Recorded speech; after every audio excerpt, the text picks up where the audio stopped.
প্রাচীনকালে ভীম নামক এক মহাপ্রতাপশালী রাক্ষস ছিল। কামরূপ প্রদেশে সে তার মায়ের সঙ্গেই বসবাস করত।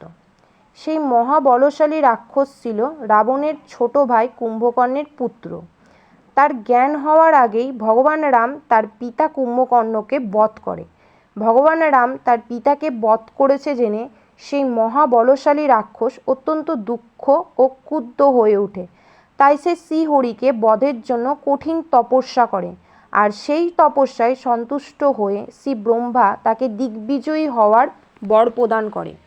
ব্রহ্মার বরে বলীয়ান হয়ে সমস্ত প্রাণী জগৎ এমনকি দেবলোকেও আক্রমণ করে, সকল দেবতাকে বহিষ্কার করে। তারপর সে শ্রীহরিকে যুদ্ধে পরাজিত করে। সে কামরূপের পরম শিবভক্ত রাজা সুদক্ষিণকে আক্রমণ করে তার বন্দিশালায় তাকে বন্দি করে। তখন ঋষি মুনি সকল দেবতাগণ ভগবান শিবের শরণাপন্ন হয়।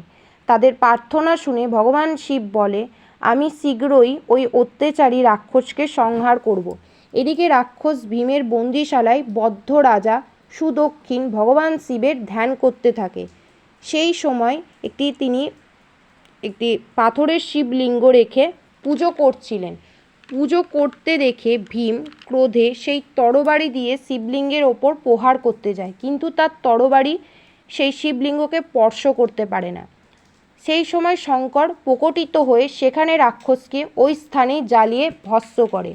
ভগবান শিবের এই অদ্ভুত ক্রিয়া দেখে সমস্ত ঋষি মুনি দেবতা ভগবান শিবের কাছে প্রার্থনা করে বলে যে, হে দেবাদিদেব মহাদেব, আপনি লোক কল্যাণার্থে চিরকালের জন্য এখানে বসবাস করুন। শাস্ত্রে এই ক্ষেত্রকে অপবিত্র বলা হয়ে থাকে। আপনি যদি এই স্থানে বসবাস করেন তাহলে এটি পরম পবিত্র পুণ্যক্ষেত্র রূপে পরিগণিত হবে। ভগবান শিব এই প্রার্থনা শুনে এখানে জ্যোতির্লিঙ্গ রূপে বিরাজিত হয়। তাই এই জ্যোতির্লিঙ্গ ভীমেশ্বর জ্যোতির্লিঙ্গ নামে অভিহিত করা হয়ে থাকে। এর দর্শন করলে ফল কখনোই ব্যর্থ হয় না। এখানে এলে ভক্তের সকল মনস্কামনাই পূর্ণ হয়।